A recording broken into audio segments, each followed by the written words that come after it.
نوازے. خدا کرے کہ میں جو بولنا چاہتا ہوں زبان سے نکل جائے. ایک سوال اٹھتا، امام حسین کسی پتری کا نام تھا؟ بول دیا کرے ان کے نام سے نسلوں کی پتری اللہ دور کر دیتا.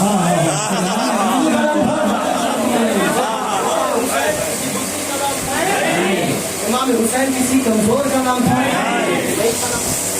میرا ایک سوال ہے کہ جو امام حسین اپنے سینے پر بیٹھے ہوئے شمر کو دھکا مار کر نیچے گرا سکتے، وہی امام حسین شمر کے خنجر سے شمر کا کام تمام کر سکتے تھے.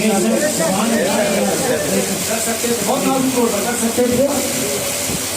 امام حسین جس شمر کو اپنے ہاتھ سے دھکا دے کر گرا سکتے اس شمر کے خنجر سے اس کا کام تمام ہو سکتا تھا. لیکن کوئی روایت ایسی نہیں ملتی کہ امام حسین نے سینے سے ہٹایا ہو اور پھر کوئی زور لگایا، کسی طرح کی مزاحمت کی ہو. کسی طرح کی مزاحمت نہیں.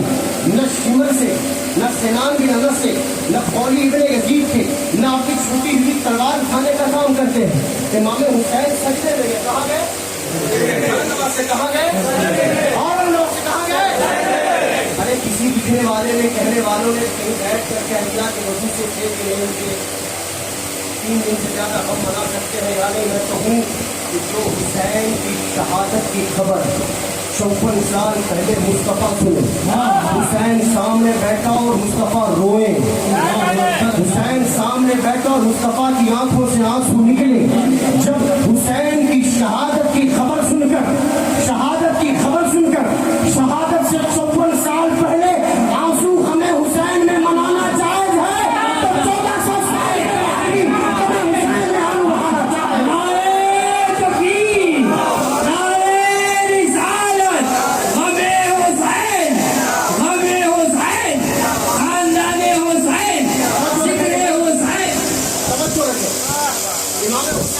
سکتے تھے یا نہیں؟ کوئی مداخلت کر سکتے تھے لیکن نہیں کیا. آپ کے سینے پر آپ کا دشمن ہاتھ میں خنجر لے کر بیٹھے اور آپ کو پتا ہو کہ جان جانے والی، آپ دو میں سے کوئی ایک صورت اپناؤ گے، یا تو مار کر جان بچاؤ گے یا بھاگ کر جان بچاؤ گے. بھاگ نہ پاؤ تو مارنے کی کوشش ہمت کی. بس حالت سجدے میں توجہ رکھیں گے، بہت نازک طور پر حالت سجدے میں.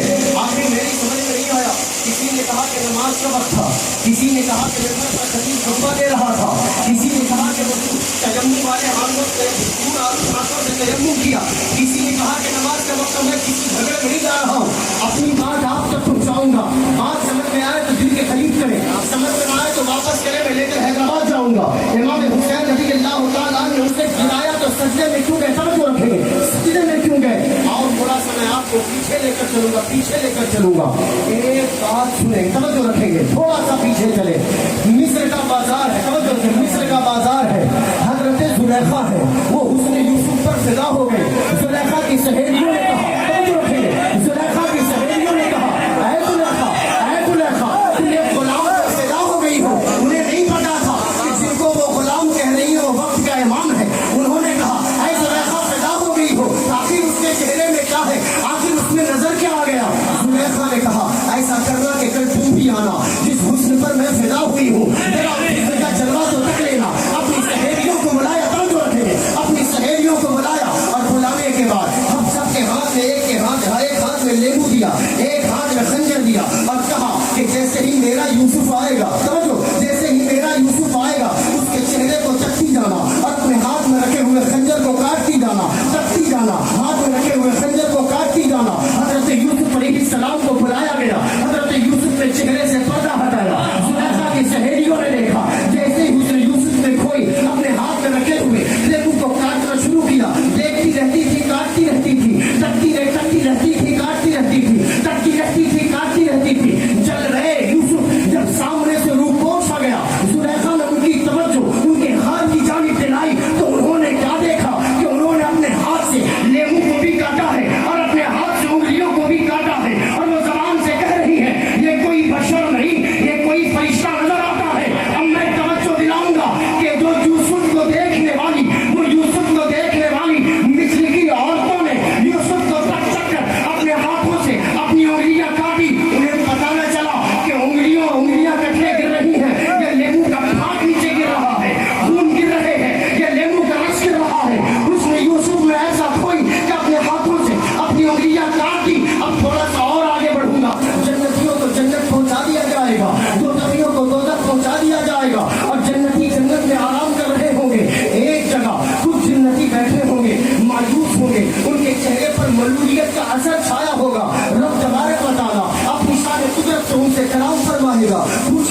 اے میری دنیا میں میری راہ میں شہید ہونے والے میرے بندو، آخری جنت میں تمہیں مزہ نہیں آیا؟ جو مایوس بیٹھے ہو وہ عرض کرنے لگیں گے اے مالک حقیقی، اے باری تعالی